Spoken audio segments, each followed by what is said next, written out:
Howdy, all. Welcome on into Goose Talks Film. I'm your host, of course, Goose, and today we are reviewing the Fantastic Four First Steps. This is a weekly review podcast, but we're all, all over the place currently. I'm just posting when I can, so I do appreciate people that are still supporting, even though the drops haven't really happened on Friday and Sundays like they did a while back. It's kind of been when I can get episodes out there. I currently went away, then also like with two kids now, it's a bit different as opposed to, this time last year. But we are reviewing Fantastic Four First Steps, as I said. As you always do here on Goose Talks Film, I will not be revealing any spoilers for the first little portion. I'll give you a fair warning multiple times when I will be spoiling the shit out of this film. It is, of course, the fourth big screen adaptation of the Fantastic Four. Obviously, you have the original film starring Jon Griffith and Jessica Alba from 05-07, also starring Chris Evans and Michael Chiklis. Then you have the 2015 masterpiece by Josh Trank, starring Miles Teller, Kate Mara, and others as well. That was an abomination of a film. I remember I tried to stick up for that movie when it first came out, and I saw it at the movies, and I'm like, you know what? I, for some reason, bought the Blu-ray. I think because it was literally getting thrown out, no joke, at a local store here that used to be here called Sanity. It had already been out for 3 weeks out on disc. 10 years ago it was different. A lot of people still rushed out and got Blu-rays and all that upon release, like I did. And I got it for like $12 after 3 weeks of being out. And I'm like, oh, you know what? I'll rewatch it, see if it's worse than what I thought, and it was. On the rewatch, it was just terrible. But I do not have those feelings with Fantastic Four First Steps. Of course, directed by Matt Shakman. I think I pronounced it right. Josh Shakman, yep. Written by multiple people. It is Marvel's third film of the year behind Thunderbolts and Captain America, which I have not seen Captain America, and I have seen Thunderbolts. I thought it was okay. Thought it was very predictable. Whereas this, Fantastic Four First Steps, I feel as though I'm going to stop calling it what it's for now. I'm just going to call it Fantastic Four. Just much easier. You know why you're here. You know why you're listening. I didn't think that. Well, look, some of it was probably predictable. Some of it was revealed in the trailers and blah blah blah. But overall, I'd say it's not an overly predictable film. Some things that are predictable are good. Like it means that it's telling you enough. It's foreshadowing enough. It's written good that it's telling you, yeah, this is our story. This is where we're going to get to. Blah blah. That's good. And obviously, you want surprises here and there, and how maybe you get to that final outcome is a surprise, or maybe the final outcome itself is a surprise. Whatever that be, I think Fantastic Four had a good balance of that. I recently reviewed Superman last week, and thanks to everyone for all the views / listens. That's like broken all my records here on Goose Talks Film. I really do appreciate it. And yes, not everyone, certainly on YouTube, it is quite different, I find, on podcasting platforms, where like my percentage of people that click onto the podcast and start listening to it, they actually listen to at least 90% or the entirety of that episode. I think my percentage is currently at 91%. So only 9% of people that click onto the podcast switch off without getting even close to finishing the podcast, which that's a huge stat for me. I really do appreciate all the love for that. I know this is about Fantastic Four. I'm not trying to start any tribalism between Marvel and DC, but just wanted to take the opportunity. It was released pretty much exactly a week ago, that podcast episode. So if you did listen to that, and I really do appreciate all the love that I've received from that episode. It's by far my longest episode. Goes for like just under an hour, I think, if not an hour. So I really do appreciate all the love. And yeah, thank you so much for all the new follows over on YouTube and all the new subscribers / followers on any podcasting platform you listen to. Anyway, get all that house cleaning out of the way. But yeah, the short synopsis for Fantastic Four First Steps reads, forced to balance their roles as heroes with the strength of their family bond, the Fantastic Four must defend Earth from a ravenous space god called Galactus and his enigmatic Herald, Silver Surfer. Now, we saw the reveal of the Silver Surfer in the trailer. We didn't really see the reveal of Galactus, which I thought was really good. That was expected. I think that's kind of the good thing of having multiple villains, or having a henchman or a right-hand man or a right-hand woman to the main villain, is you can reveal them without having to reveal the villain. Like, it'll show enough in the trailer to think, oh yeah, I want to see that bad guy get beaten up, or I want to see that bad guy have a redemption arc. So yeah, he's still being shown enough without being shown the full picture. I think that's the good thing. There are negatives, don't get me wrong, Spider-Man 3. But there is some positives in having multiple villains. If they're part of the same team or they're not working together, whatever that be, this does work. Obviously, Silver Surfer is Galactus's Herald. And of course, yeah, she's the one that warns Earth that they're going to be overtaken by Galactus, etc., etc. That's all I'll really say about that without giving away any spoilers. We'll talk about the cast. Pedro Pascal is probably the only, I want to say, household name of this cast. Definitely not only household name, but just face recognizable recognizability. Yeah, we'll just go with that word. I probably won't be able to say that word again. But he's definitely, he's forefront of this. Although in the poster I'm looking at currently, the Thing is kind of poised as like the main character. Like obviously he's bigger, but he's dead center, like to the bottom a bit, and he's just larger than the other three. And I don't think that's to do with size because he's actually not that much bigger than the others in this film. But obviously, you have Ebon Moss Backrack. I think that's how you pronounce that. From The Bear, I know him from The Bear, of course, like a lot of people do. He's been in quite a bit. But that's probably his breakout role. He's won multiple awards, and he is fantastic in that. Then you have Vanessa Kirby, who of course plays Sue Storm, or Mrs. Fantastic. She's had quite a big career in TV and film. Probably maybe more well known in TV, but a lot of people probably recognize her by her face as opposed to her name. Then you have the most, I don't want to say inexperienced because that's kind of I don't know, comes off a bit negative, but the youngest and who is still building their career is Joseph Quinn. A lot of people recently would know him from A Quiet Place, Day One, I think it was called. He was really good in that. I didn't really overly enjoy the film as much, but I thought he was very, very good. I mean, I thought Lupita Nyong'o was really good as well. I thought the acting in general was really good. I thought the film was a bit lackluster, but I mean, I obviously have loved him since Stranger Things. He obviously plays Eddie from Stranger Things.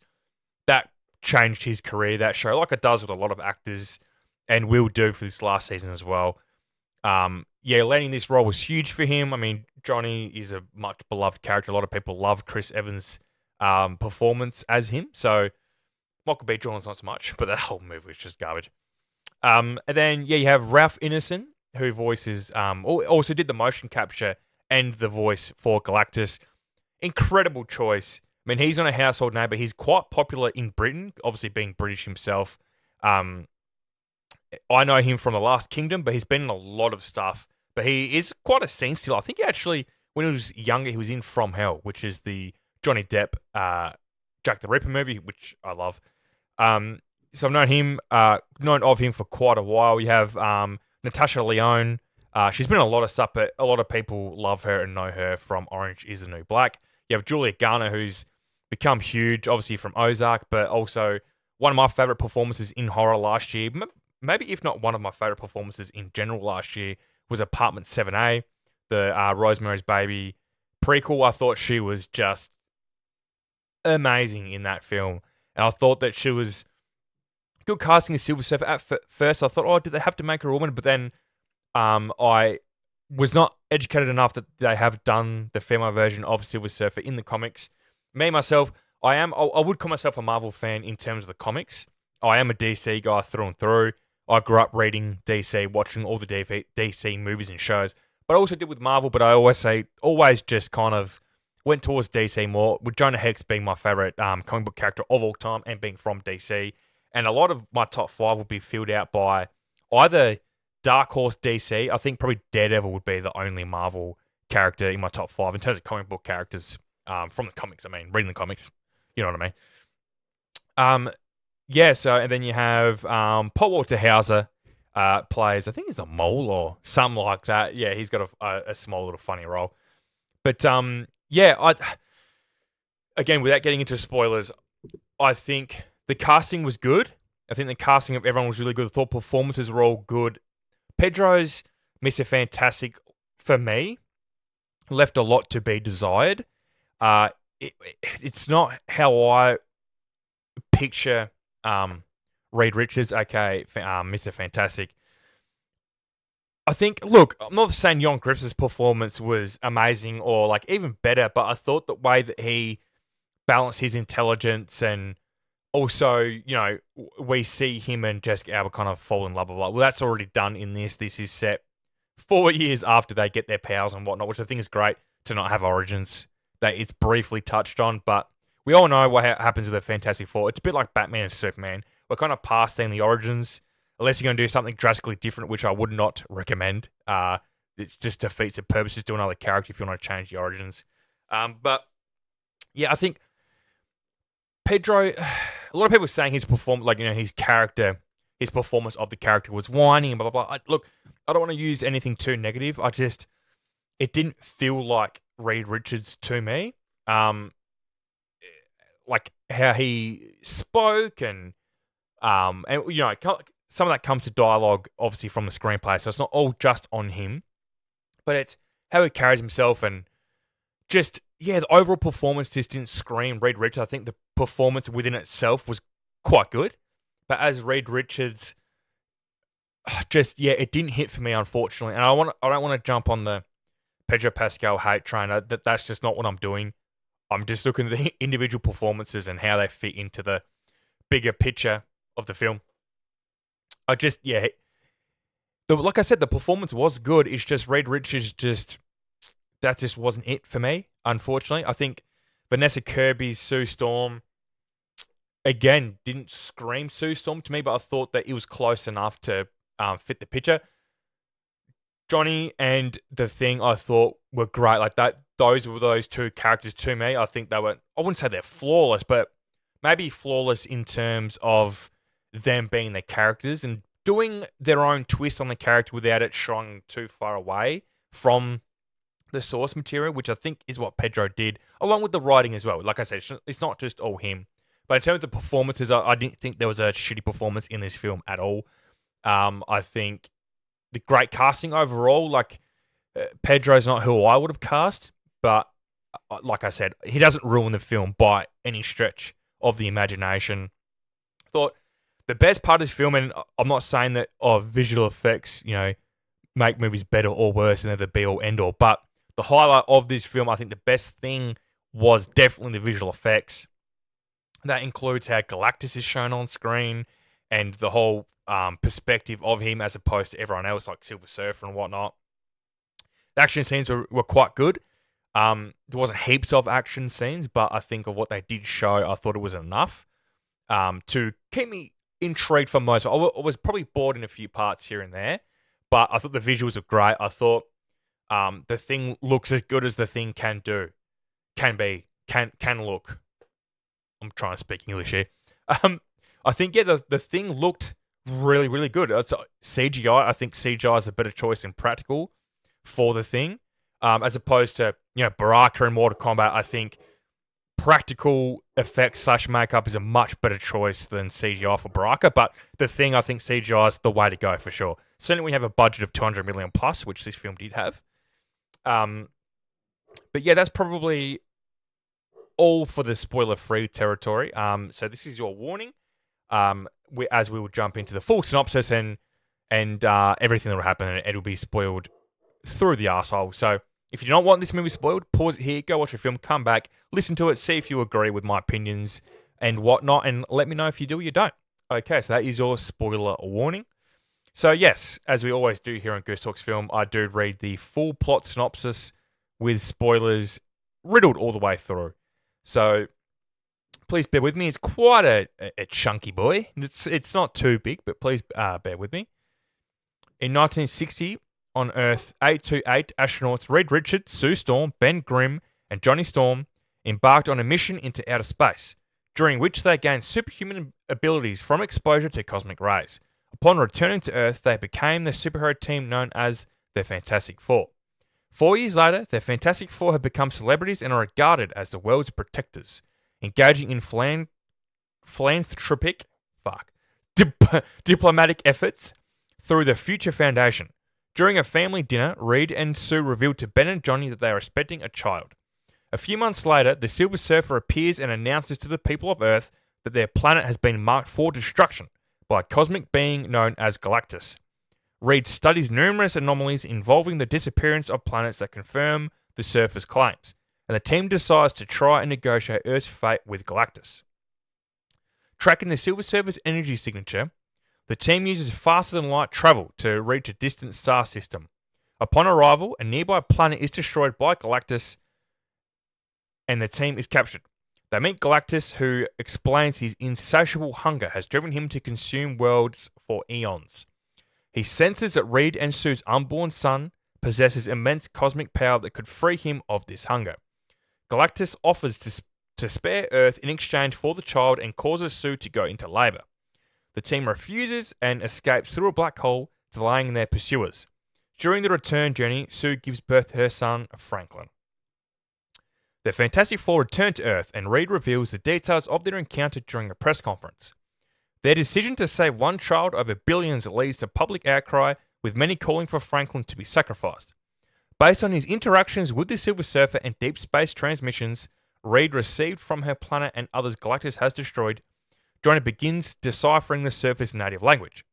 As Galactus draws near and protests escalate, Sue confronts the demonstrators with Franklin in her arms. She explains they will not give up their child, but also won't give up on humanity, restoring public faith in the team. Reed devises a plan to build teleportation bridges across Earth to move the planet to a solar system beyond Galactus' reach. Through the Future Foundation, Sue organizes the world's nations to construct the bridges and conserve the energy to activate them. As the bridges are nearly ready, the Silver Surfer returns and begins destroying them. Johnny stops her from destroying the last bridge in Times Square and, using her native language, identifies her as Shalabal. She reveals she became Galactus' Herald to spare her world, Zen-La. Johnny plays transmissions from planets she helped destroy, and a guilt-ridden Shalabal flees. Using Franklin's bait, the team plans to lure Galactus to the last bridge and teleport him away instead. Sue negotiates with Harvey Elder to evacuate the citizens of New York City to his underground city of Subterranea. This new plan fails, and Galactus seizes Franklin from the headquarters. Sue forces Galactus into the portal using her shield powers, while Reed rescues Franklin. When Sue begins to falter, Johnny prepares to sacrifice himself to push Galactus back in. Having a change of heart, Shalabal stops him and sacrifices herself instead. Galactus is consumed by the portal and cast into the void. Reed, Ben, and Johnny recover Sue, who has seemingly died after exhausting her powers. However, when Reed places Franklin on her chest, his newly awakened abilities resuscitate her. In the aftermath, the team is celebrated as heroes. In a mid-credits scene set 4 years later, Sue reads to Franklin in the Baxter Building. After stepping out to retrieve another book, she returns to find a green-cloaked man holding a metal mask, interacting with Franklin in their living room. Okay, so that is Fantastic Four, the first steps. And yeah, we might as well talk about that mid-credits scene at the end of the film. Doesn't reveal a lot. It's literally about a 20-second scene. But as Marvel does, as opposed to kind of DC and what Gunn's doing, where he does kind of funny scenes that don't really lead to anything. Marvel's still kind of sticking to what they do. Obviously revealing Dr. Doom, who we know is played by Robert Downey Jr., which I'm still kind of bummed about that casting. I don't hate it. I'm just kind of bummed by it when they first announced it. I thought, that's a bit of a safe option, unfortunately. And rest in peace to Julian McMahon, of course. The not the original because you have the unaired Fantastic Four, but to me, he's the original and the best Doctor Doom so far. So yeah, rest in peace to Julian McMahon, who obviously is an Australian actor and from Nip Tuck. A lot of people would know him from either FBI recently, which he left a few seasons ago, or of course playing Doctor Doom in Fantastic Four. So rest in peace to him. So Doctor Doom's revealed. He's obviously going to be the main villain of Avengers Doomsday, and it does say at the end credits, well, just before the end credits start, that the Fantastic Four will return in Avengers Doomsday. So that's obviously going to be their next appearance. So we think. I don't see them appearing before then. I kind of don't think that that's a swerve or anything. I think that's generally when they're going to appear again. Talking about the end with Sue, like that was a really cool scene where she's pushing Galactus with her force field abilities into the wormhole, black hole, whatever you want to call it. It seems really OP to me. Like, I don't know. I'm not saying that she doesn't. Like I said, I am not a Fantastic Four comic reader. I have read a few stories, maybe a few issues, and I think I've read like 1 or 2 graphic novels a long time ago. So I am not well adversed and super knowledgeable, but to me it seemed like she was very OP, like overpowered. Um, that you know what I got from it too, which I don't know if it was the main purpose or not, was you don't fuck with mothers.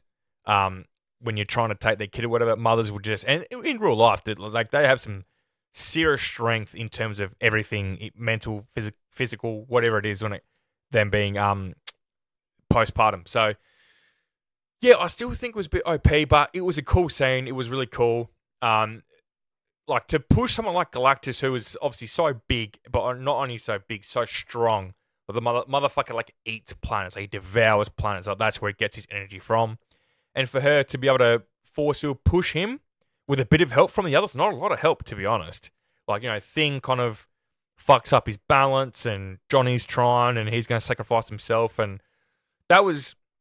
I'll jump to that bit too. That's what I was saying about things that are predictable, but it's okay for the story. It didn't ruin my experience that Johnny was going to sacrifice himself. But of course, the Silver Surfer does, because he made her realize that she'd pretty much, even though she was saving her planet, she sold herself and kind of is helping him destroy like millions upon billions of people over the journey, even though she saved her planet in a selfish way. But, it's a very interesting discussion.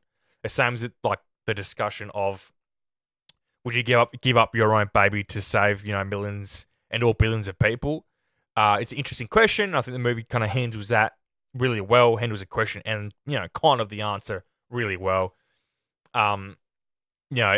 Everyone's saying, everyone but one couple or a family of 4 people are saying sacrifice the kid because it's not theirs, but as soon as it become their choice, that they would make the same choice as what the Fantastic Four made. So, but yeah, going back to the predictable scene, like it was built up to that. Obviously, Johnny reaching out. Like Johnny has, I think, the best arc and the best story of the film, like 100%. I think the Thing wasn't given heaps. He had his scenes with obviously the woman that's going to be his love interest, and we'll see that unfold. I think one of their scenes got cut, unfortunately, which I would have loved to have seen to add to his story, because he kind of got pushed aside, whereas Reed was given a bit of a story, but his wasn't as compelling. It kind of felt as though he was taking us on one of his, like on his science TV show. I just wasn't compelled anytime he was being smart or talking about the science of things. And look, it might have been dumbed down for people like me. You can't just do full science talk and go like full pledged with it and expect 100% of the audience to understand what the fuck is being talked about and what is going on. But I think, like I said earlier, Reed, him and his story left a lot to be desired. So we didn't see a lot of her. In terms of, like, there was a story of her gripping, like, and under the pressure of everyone wants her to sacrifice her son, which she's not willing to do, even though that she obviously believes that he is stronger than what, well, more than what they think he is. When they obviously do like the self scan of him in her belly and whatnot.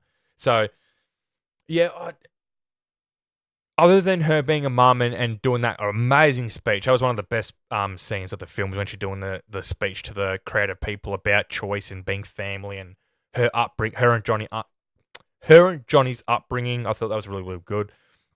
But I think Johnny definitely had the most fleshed out, best story. He had great character development. His was kind of not wrapped up or anything like that, but his was started off and followed through really well in this film, that when they do future films, they can just keep adding to that character development, whereas I think the Thing's going to need a bit more. It's probably not going to happen in Avengers Doomsday, but their next maybe standalone film, he can get a bit more of character development and a bit more scenes with his love interest. And, we didn't see, and I know you can't fit everything into one film, but I wanted to see more of how he copes with, he's the only one that, physically and visually, he's the only one that's changed. I mean, the other 3 on first viewing look like normal people. They look like humans, not until they do their abilities. Whereas he always looks like this. He always looks like the Thing. I think the first movie, 2005, with Michael Chiklis as the Thing, did that really well with him. With his wife or his girlfriend, I can't quite remember, that he's ashamed to show her, and she pretty much neglects him and pushes him aside. Then he has that relationship with that blind woman, and that's his story. I thought that was a much better story. because Thing didn't really get one in this, other than being a second or third dad. He had quite a few good scenes with Johnny, but Johnny got to have a bit more of a story than what Thing did. And like I said, I know you can't fit it all in, but I think that's one of the things I think the first movie did better was definitely the storylines and the arcs. Even though they had to jam in the origins and post origins in the '05 version, I still think they did a really, really good job. I think this version of Johnny is a lot more likable than Chris Evans. I am not a massive, massive fan of Chris Evans' performance as Johnny Storm. It's not Michael B. Jordan levels are bad. I mean, that whole movie's just bad. The performances, writing, directing, everything about it. Whereas I don't think it was a bad performance, or not even maybe badly written. Maybe his dialogue, but I didn't find him as likable. Whereas Johnny, I thought, was so endearing, very likable, and very realistic as well. I feel as though like someone in his exact position would act the way that he does act. So I think that's very, very good decisions from everyone involved. I've already, banged on about Vanessa Kirby and Pedro Pascal and, Julia Garner. Obviously, it's hard to judge a performance from someone that's covered, in silver, and you don't really get to see a lot of facial expression. But I thought her and the visual team and the director Shackman did a really good job of still showing enough emotion from her and the emotion in her voice. Like, this when a performance is so good and so hard to do is, if you're under a mask or if your face is distorted or you're under a shit ton of makeup, but you're still able to show the audience your feelings and, all the different types of emotions you have. And I think Julia Garner did a really good job. She didn't have a lot of scenes or dialogue, but she did a really good job with what she was given. I thought, Ralph Ineson, like I said earlier, was just a great, great choice to voice Galactus. Recently saw in an interview, he was saying that he actually based his voice on natural disasters, on like tsunamis and tumbling rocks. I think he said was his biggest inspiration for his voice and how it sounded with the dialect he was using and how he was saying each word. There's a phrase I'm trying to think of here that I can't, but just everything combined into one. I think he did an awesome job. I thought the visual effects for Galactus, like I said earlier, was awesome. Inside of his ship was really cool. Did a great job of the perspective of how small they are in that spaceship and how small they are compared to Galactus. I love the scene of, I think it happens twice, where Silver Surfer is obviously floating in the air on her surfboard and she's talking to like Galactus, and it's a long shot and you can barely see her, but because she's silver, you know that it's her and their voices are talking, and he's just so big on the left-hand side. There's kind of a bit of dead space on the right, pun intended, and she's in the middle. Great shot. That was awesome perspective to show us. I thought, Galactus in the city. For some reason, I think Godzilla and all these big characters look better at nighttime, but I know it's harder to film and harder to see. I understand that, and obviously all the power was off to be able to supply the black hole. I understand that, but there was something just would have made it a bit better if it was like at night time or dusk or dawn or whatever. But that's just a me problem, honestly. That's just nitpicking. But yeah, the music was good. Left a little bit to desired that they played the same score or same song, whatever you want to call it, quite a bit, but that's okay. It wasn't annoying and didn't ruin my experience. I just, as opposed to Superman's soundtrack with the original score and also the licensed songs they played, but that they don't have to play licensed songs or anything. They did a couple of times though. You don't have to. Like that doesn't make a good nor a bad film. It's all relative to that film. But that left a little bit to be desired. I thought the cinematography, the costuming, the set decoration was all like really quite good. I can see this movie doing pretty well in nominations for the second annual Golden Goose Awards, announced at the end of the year, and then the winners will be announced early next year. So make sure you keep up to date with all that at the end of the year. And let me know what categories you think this movie should be nominated in at the Golden Goose Awards, if any. So please let me know that. I thought the action, probably my favourite action scene, other than the climax, that was obviously the highlight in terms of action. I thought the chase scene of when they flee Galactus's spaceship and the Silver Surfer is pursuing them. in the light speed. I thought that was really, really cool. That it looked awesome. And then when they pretty much make her get sucked into a black hole or wherever it's wormhole, whatever you want to call it, was really quite cool. The whole action scene was really good, and that's obviously whilst Sue Storm is obviously giving birth as well. So a lot of action on the edge of your seat. That's probably the only time I was on the edge of my seat in the movie, just because you know that Franklin the baby wasn't going to be devoured by Galactus, and Galactus wasn't going to win, and you knew that he wasn't going to be defeated or killed. He was kind of just teleported somewhere, which is really, really good. It's a really good decision they didn't decide to somehow kill him, because he's too strong, he's too big, he's OP as fuck. That it was kind of a switch of their original plan was, yeah, they wanted to just move themselves and run away from him, but they pretty much flipped the script and thought, nah, fuck you, we're going to drop you into the outer reaches of space without your spaceship, so good luck surviving. We'll obviously see him in the future, I'm assuming. Once Avengers Doomsday is done, I assume he could be like a really good Avengers villain. But how you do that differently than this movie, that he just wants to devour a planet and they try and stop him, or he tries to devour a baby, like that'd be maybe hard to do because his motivations are quite linear, as opposed to something like Doomsday, or Thanos was quite linear as well, but he had quite a big set of hurdles to get over to get to his goal, whereas Galactus usually can just rock up to a planet and eat the fucking thing. So we'll see how that plays out, but he's definitely going to rock up at some point. Same as the Silver Surfer, but I would say I would leave that for a long time because you've got to give time for them to find somewhere to be, after being black hole to middle of nowhere in space. So, yeah, that was a good choice. I think sometimes in some movies when the villain's OP and whatever, and the way they find the way to kill or whatever the villain, that's not believable because Galactus, like I said, he's OP as fuck. Like, as opposed to Thor nearly beat Thanos, but he didn't because he didn't go for the head. So those are good decisions that you want to do. So heaps else I want to talk about, but overall I enjoyed the film. Would I recommend it? Look, we've been spoiled through the absolute arse in July. If you love it, you hate it. It's a great cinema experience, but Jurassic World Rebirth was the first one.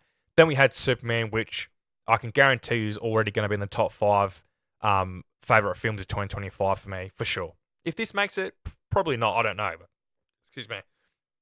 Thought Superman knocked it out of the park. Then you have I Know What You Did Last Summer, which I think disappointing at the box office and also critically and from the audience as well, was they were hoping for this big summer, pun intended, blockbuster horror movie, which we've gotten in the past. It didn't quite hit the mark, but it still did really well at the box office. It's going to make back its money on digital as well. I think, not the best movie, but then you have, Fantastic Four as well, First Steps. Oh, I forgot about F1 as well. That might have been end of June, sorry. But about that 5-6 week block, we've been really spoiled. And if you love going to the movies and having just great cinematic experiences, like me and my friend did watching this movie, and we also did with Superman, go to the movies, go watch these movies, go in IMAX if you can. I don't have that ability, unfortunately. The closest IMAX theatre to me is about 5 hours away, unfortunately, either way, to Adelaide or Melbourne. So, yeah, bit of a shame, but still, we have a great locally owned cinema here with 3 big screens, all different size cinemas, but the screens are all really big. So I really enjoyed it. It was great. It was fun. And unfortunately, at a local cinema, we don't get a lot of the marketing in terms of the popcorn buckets, the drinks, and all that type of stuff. We get ones here and there, but not a lot, unfortunately. But yeah, we'll probably jump into some trivia for this film, as we always do here in Goose Talks Film, if there is any, which there should be. There usually is. It's been out for over a week. No, just under a week, sorry. I apologise. Trivia. Okay. Matt Schuckman reveals the film takes place on Earth 828, which is named after Jack Kirby's birthday, August 28th. There you go. That's really good. A lot of people were confused. I don't know if it says it and me and my mate missed it, or it was spoken and we missed it. But a lot of people were confused. It's set in the 60s, but it's also futuristic. It's because it's different Earth than what we live in and what majority of the Marvel characters live on. So bit of clarity on that. The Excelsior rocket, which Reed, Ben, and Susan and Johnny Storm take to space, was named after the catchphrase Marvel founder Stan Lee. In the comics, the rocket was named Marvel 1. There you go. I didn't realize the Marvel 1 thing, but obviously the Excelsior was 100%. Everyone knew that. Shia LaBeouf was created by Stan Lee and John Buscema for the first Silver Surfer comic book series. Its premiere issue being released in August 1968. In the mainstream comics, she is depicted as the love interest of Norrin Radd, the original Silver Surfer. Radd's version of the Silver Surfer previously appeared in the 2007 live-action film Fantastic Four: Rise of the Silver Surfer. So there you go. Been around a long time. The Herbie robot was portrayed through a combination of a wooden puppet, a remote-controlled animatronic with a functioning head and arms, and a computer-generated imagery. Yeah, I thought it looked practical, but too good practical to be all practical. All key actors from the first Fantastic Four movie have cameos, including Alex Hyde-White, Reed Richards, Jay Underwood, Rebecca Stabb, and Michael Bailey Smith. There you go. Wonder who has. Because I've never seen it. I've seen maybe pictures. I haven't even seen any clips of that film. Matt Schuckman shot the film with as many practical effects as possible, using 2001: A Space Odyssey as an influence. Yeah, I could see that, actually. Yeah. A specific desert rock, nicknamed Jennifer by the crew, was filmed on set as a lightning reference for the VFX team for The Thing. That's pretty cool. The Yancey Street set was based on New York City's Jewish areas in the early 20th century, as a homage to the Fantastic Four creator Jack Kirby, who grew up in that area. Yeah, I could say that. Yeah, no, that definitely comes through for sure. That's really cool. Pedro Pascal studied an octopus to get an idea of how to convincingly display Mr. Fantastic's elastic limbs. Throughout the movies, signs can be seen for a company called Timely Comics. This was the original name of Marvel Comics. Yeah, I couldn't remember what it was called, but yeah, I did know that. This is the last one we'll do. Marvel Studios regained the film rights to Fantastic Four after Disney bought most of 20th Century Fox films and TV assets, including franchises. All right, so a bit of a shorter episode today, but I thought I pretty much got through everything I wanted to say. And like I said, it's different than Superman. I'm a DC guy, so I'd read a lot more of Superman's comics and knew more of the source material and whatnot, and loved the movie a bit more than this, so I had a bit more to talk about. Whereas this, we're just under 40 minutes. But yeah, please let me know what you thought of this movie. Did you like it as the 05 version, the 07 sequel, the Josh Trank movie? I don't think anyone likes that movie. Yeah, let me know what you think. Is it what you wanted from a Fantastic Four movie? I think the answer to that question for me is a yes. I think it is what I wanted. A lot of action with a good story. It's good that it's currently, obviously, it won't be for long, but separated from all the other Marvel characters. It's on a different Earth, so they can do different things. They can do the futuristic thing, but also being a retro and vintage. Worked really well. They made really cool costuming and set decoration. It made it look different than other Marvel films. Cinematography was great. Some of the shots were awesome. The long shots and establishing shots were done really, really well.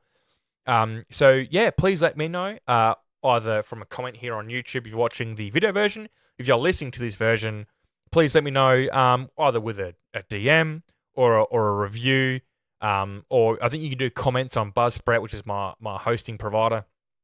So, yeah, making sure you follow me on Instagram and Facebook under Goose Talks Film. And make sure you are following and have notifications on, or I should say subscribed, over on YouTube. Of course, Goose Talks Film, I am called that everywhere, so it's not confusing. It's fairly well streamlined. Yeah, make sure you are turning on notifications and you are subscribing on YouTube, because I do exclusive videos on YouTube that are obviously only on YouTube. So if you don't want to miss out on them, making sure you are doing those things. Yeah, I'll leave it there. Thank you so much for listening. And like I said, thank you so much for the support the last week or two. Final Destination Bloodlines had broken a couple of my records, but Superman just eclipsed all the records previously. And I think it owns every record now that I have over on Goose Talks Film on any platform I am available on. So yeah, making sure you're following, subscribing, anything, blah, blah, blah, all that machismo. That's my own word. As I always say here on Goose Talks Film, make sure you support your local cinemas and theatres, and yeah, making sure you watch those movies, guys. I'll catch you later.